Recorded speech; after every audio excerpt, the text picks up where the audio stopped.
Harley Quinn's costume once again was very near the top in most popular Halloween costumes of 2020. But did you know we almost got another look entirely? Check out this alternate look that director David Ayer shared. I don't know about you, but I think I like this better. Today's episode is all about some amazing behind-the-scenes facts about some of your favorite movie costumes of all time. You won't believe the one about Darth Vader and his iconic helmet. I sure didn't. Anyways, let's get started right now. Have you seen the S on Superman's chest? Silly question. It's hard to miss. It's like the first thing you notice. Well, okay, maybe the second thing. The first thing I'm sure we all look for on Superman now is whether he's trying to hide his facial hair with poor CGI. Anyways, the gigantic S actually has some hidden meaning to it. It's not an S. Turns out, if you look closely, you'll notice some Kryptonian language embedded in it. What does this mysterious wording actually mean? Contrary to popular belief, it doesn't translate to, quote, "If anyone asks, my mother's name is Martha," end quote. Actually, it's a quote from Joseph Campbell that says, "Where we had thought to stand alone, we will be with all the world." Yeah, that's pretty fitting for the Man of Steel character, don't you think? Heath Ledger gave one of the most iconic performances of all time when he battled Batman as the clown Prince of Crime, the Joker in Nolan's Dark Knight. His portrayal stands as one of the best versions of the Joker character ever, and a lot of that is because of how much Ledger committed himself to the role. Although his costume is memorable, it's the way the Joker's makeup is done that really stands out. Turns out that was all Ledger. The actor really pushed to apply his own makeup for the movie to give the Joker a more natural, chaotic look. And watching the results, it's pretty clear that it was the right call. It gives the whole costume a personal touch that translates to cinematic gold on screen.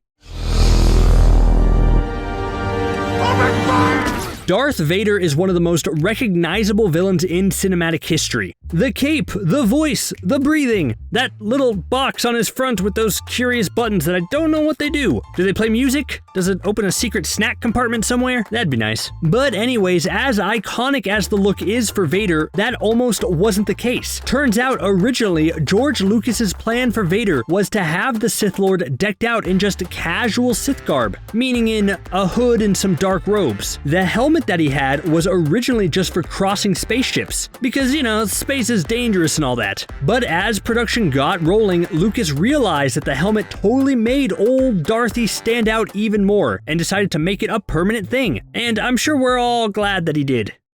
Hey, if you have to mimic a famous athlete, why not copy one of the best? That's what happened with Harry Potter's Quidditch costume. A lot changed for the Harry Potter franchise between the second and third movies. We went from lighthearted and family-friendly to something a little grittier and more PG-13. One of the changes was to the Quidditch outfits, and Harry's new uniform sported the number 7 on it. The costume design team actually just used that number because it was David Beckham's number when he played for Manchester United, and the director of the movie decided to keep it that way. Do you think it's weird for David Beckham to watch the Harry Potter movies and know that he was the inspiration for Harry Potter's outfit? I'd figure that'd be a weird sensation.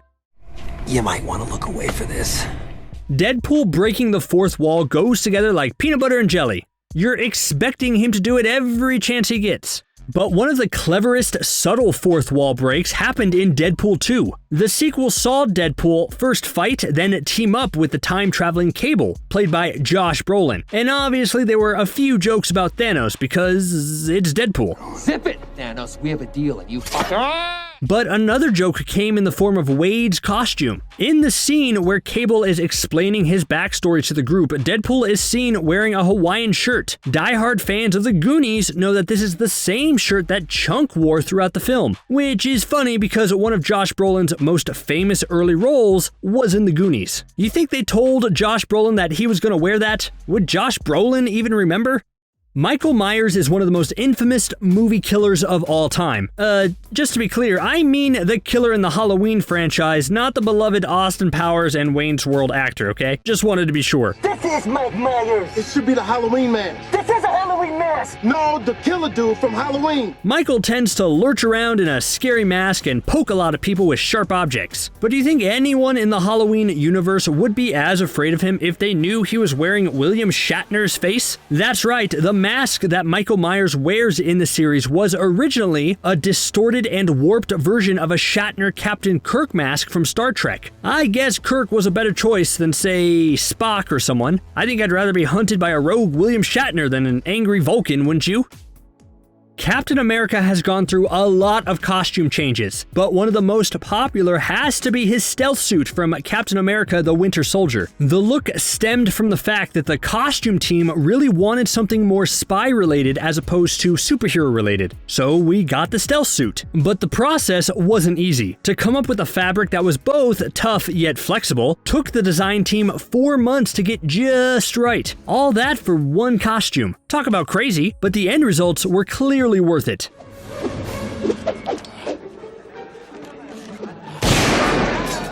Indiana Jones may be an iconic character, but his costume actually came from elsewhere. In fact, if you're ever channel surfing and come across Charlton Heston in Lost Treasure of the Incas, you might do a double take because the costume is almost exactly the same. Spielberg and the production team wanted to mimic this look for their titular character. I know the whole leather jacket, brown fedora thing isn't exactly original, but it just feels weird at this point seeing anyone wearing it except for Indy, doesn't it?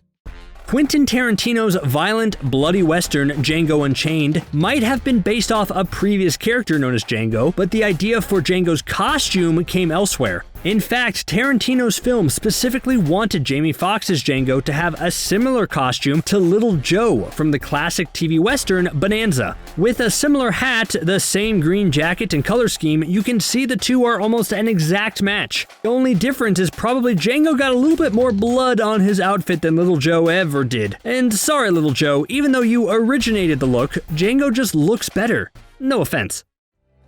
The Wizard of Oz is a landmark film and cited as one of the first movies to ever use Technicolor for its story. A fact that's not entirely true, but it's certainly the most famous. So being in color, the production team wanted to spruce things up a bit. That included making a change to Dorothy's famous footwear. The original book had silver slippers, but the movie wanted something that would really pop on screen, so in the end, the slippers were changed to bright red. And now they're one of the most recognizable pairs of shoes ever.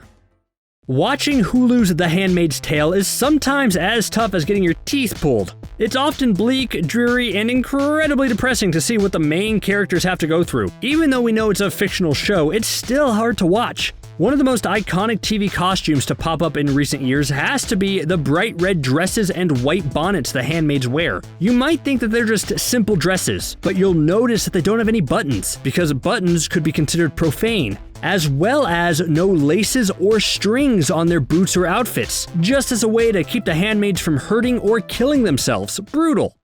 Jennifer Lawrence was just breaking out into an A-list star when X-Men First Class showed up to completely reboot the X-Men for a new set of films.